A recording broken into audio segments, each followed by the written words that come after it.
Sama siapa ini? Aku Etika. Aku Etika. Saya Zagul. Oke, nama saya Diki Chandra, bukan Diki Bulin. Saya punya anak 4, istri 1, tapi yang udah nikah ada 2, cuma belum punya cucu. Jadi belum ada yang punya anak, ada yang udah 4 tahun sebetulnya, tapi belum punya cucu.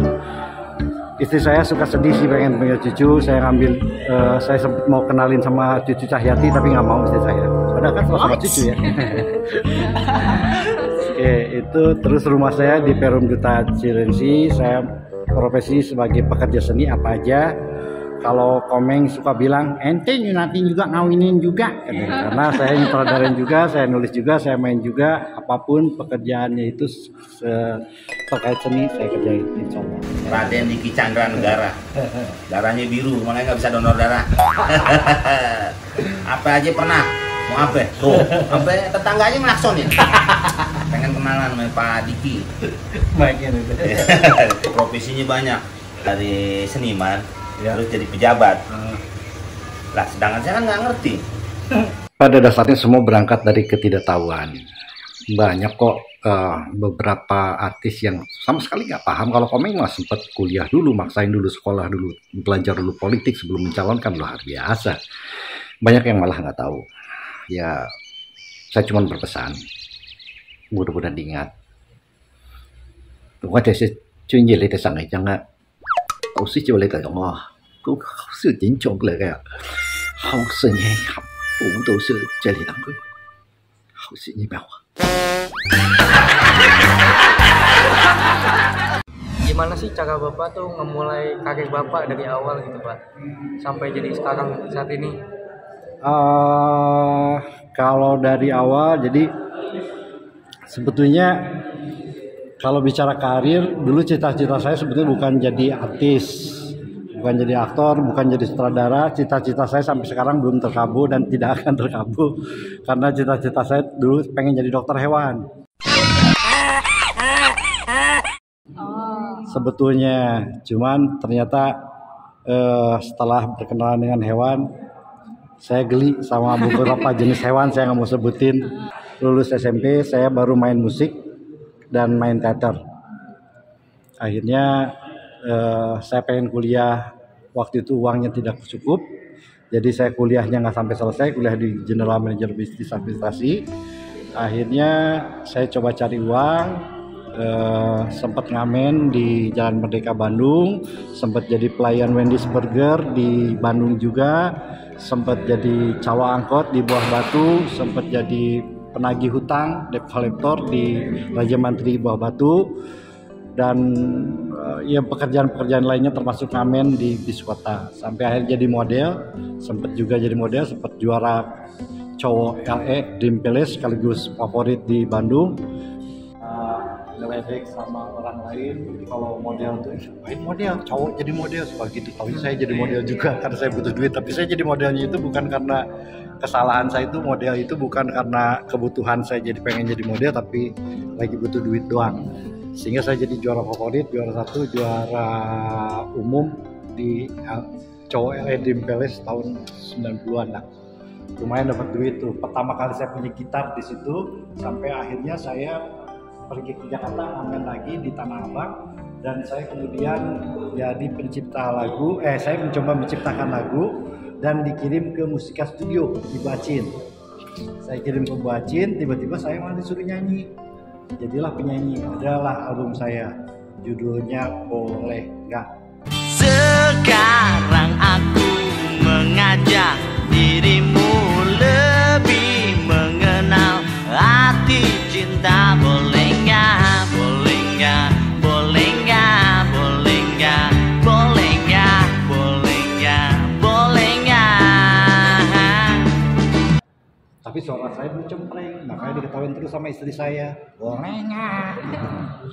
Suara saya cempreng, jadi boleh nggak? Terus saya akhirnya setelah itu mulailah diajak ke Jaka Sembung, saya jadi Jaka Sembungnya.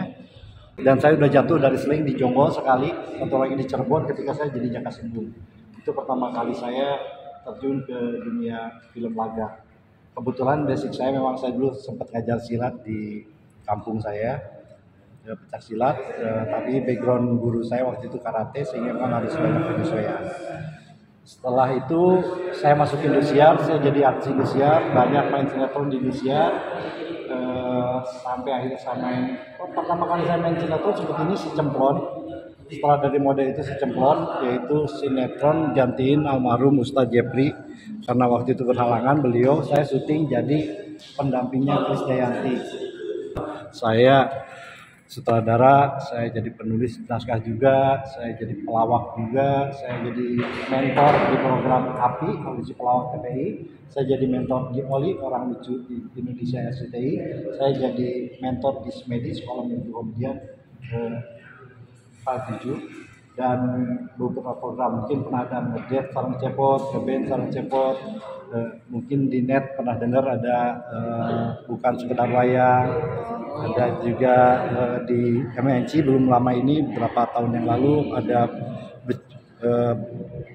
Canda Wayang, Santuy Malam Trans TV, itu saya penulisnya.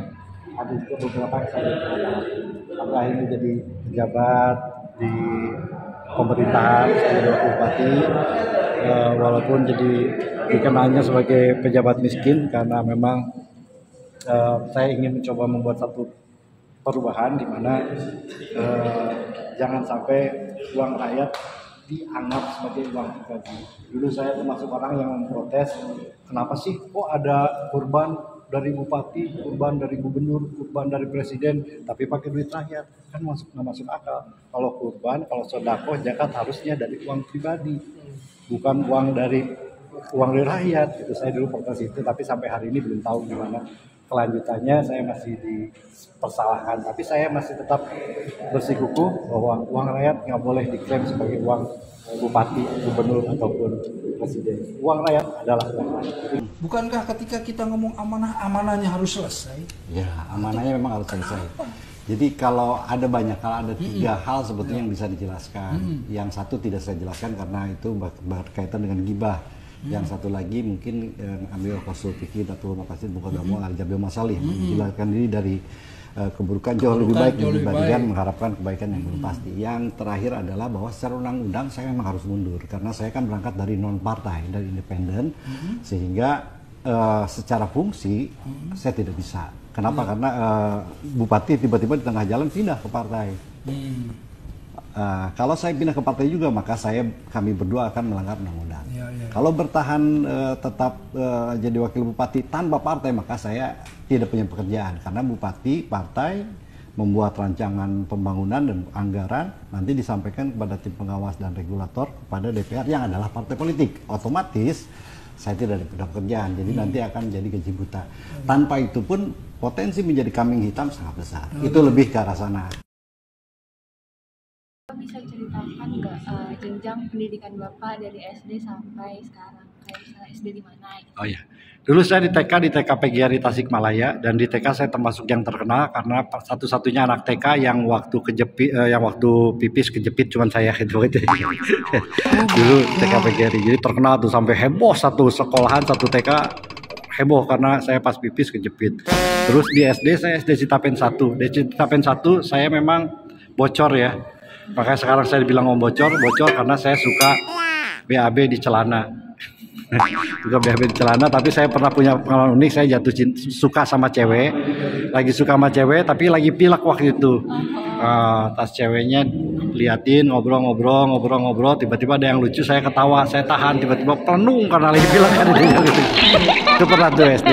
SMP di SMP Negeri 2 Tasik, SMA di SMA Negeri 5 SMA Parakan Honje, lalu pindah ke SMA Negeri 2 Tasikmalaya, dan akhirnya kuliah di Universal GmbH, General Manager Bisnis Administrasi Bandung, tapi nggak sampai selesai, jadi saya nggak punya ijazah di kampus. Apa yang menjadi sumber inspirasi utama Bapak dalam pekerjaan Bapak? Kalau waktu muda itu lebih kepada yang menjadi inspirator saya adalah almarhum bapak saya sendiri. Jadi saya harus, karena saya anak pertama, saya harus menjaga adik-adik. Kesini-sininya yang menjadi inspirasi saya adalah anak-anak dan istri tentunya. Yang tidak ada yang salah dengan keinginan, Yang salah itu adalah ketika kita tidak bisa mengendalikan keinginan. Saya boleh dong pengen A, pengen B, pengen C. Yang salah itu kalau saya memaksakan kehendak, memaksakan diri sampai melakukan hal yang buruk untuk mendapatkan A dan B. Jadi raihlah segala sesuatu dengan cara yang thayyib, dan sesuatunya juga harus yang thayyib juga. Dalam artian kerjalah sesuatu yang baik dengan cara yang baik.